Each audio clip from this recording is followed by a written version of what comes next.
China steps up on North Korea, Chinese take gigantic step to pressure Kim Jong Un.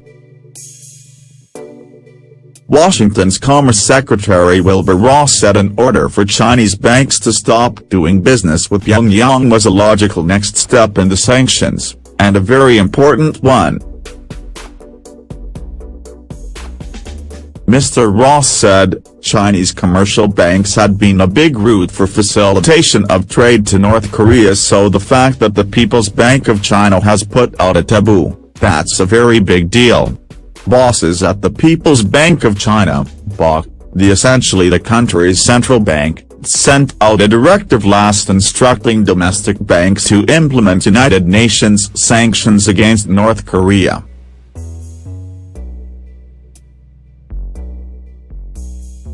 The Trump administration has announced another round of economic sanctions against Pyongyang, blacklisting 8 North Korean banks and 26 individuals the U.S. Treasury Department said were operating in China, Russia, Libya and the United Arab Emirates.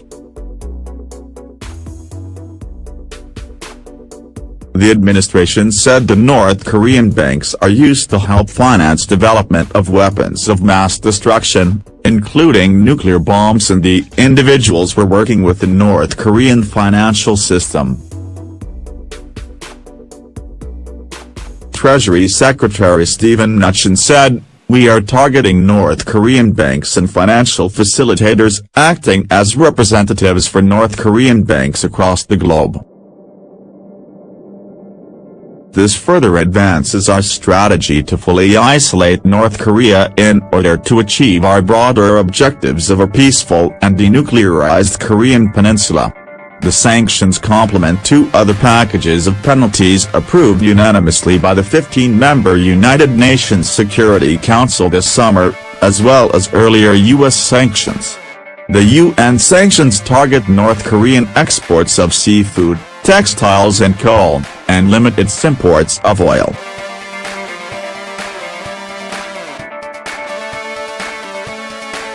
China remains reluctant to cut the impoverished country's oil supplies for fear of toppling the government and triggering a refugee crisis that could spill across its borders.